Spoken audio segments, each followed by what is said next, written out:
July 2, 1917. Massacre ignited.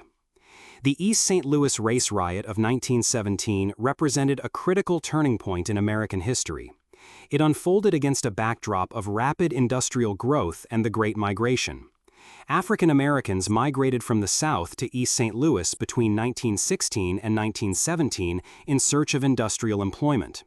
Their arrival heightened racial tensions, as white residents feared job competition and saw the influx as a threat to their economic security. The riot was triggered when black residents fired upon a Model T carrying two plainclothes detectives near a black neighborhood on July 1st. This shooting was a mistaken defensive reaction to similar, earlier drive-by attacks against black communities. The following day, white mobs launched brutal attacks on African Americans. They burned buildings, shot men, women, and children, lynched victims, and forced many into burning structures.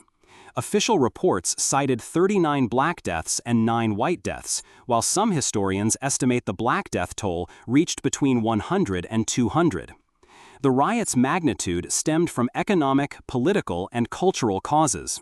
Employers had brought black strikebreakers into East St. Louis during the 1916 meatpacking strike, fueling white resentment.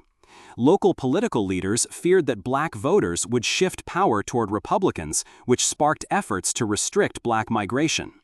Cultural factors also contributed. White newspapers circulated false reports portraying African Americans as violent criminals, which helped justify mob violence against the black community. Authorities were either indifferent or complicit during the riot. Police and National Guard units failed to control the violence, and some guardsmen even joined the rioters. Witnesses reported that the police received orders to prevent photographic documentation of the atrocities, destroying cameras and suppressing evidence.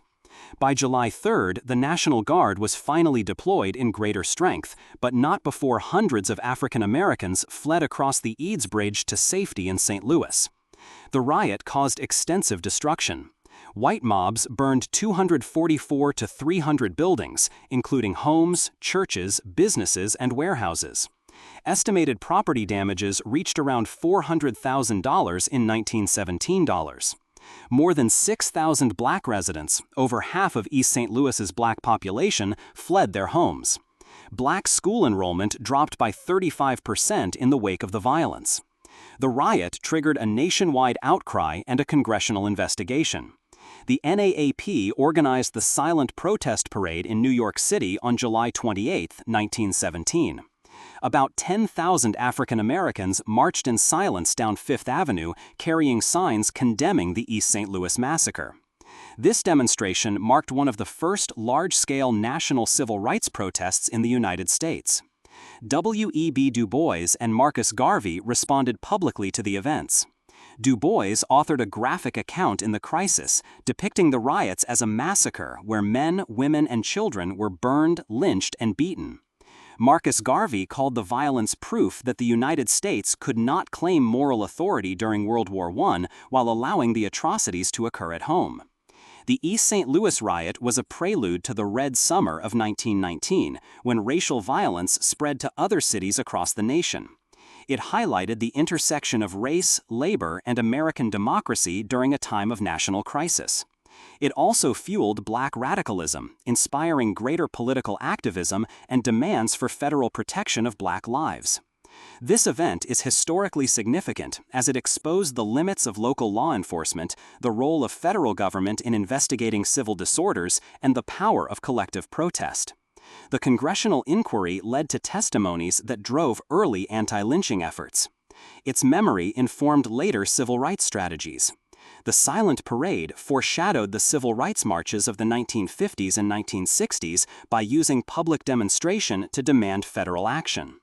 The East St. Louis massacre remains a stark example of racial terror and systemic failure amid economic competition and wartime pressures.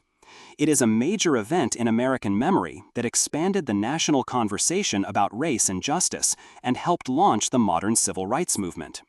For enthusiasts of historical ephemera, visit history-collectors.com to find collectibles that might complement your collection. You can own a piece of history.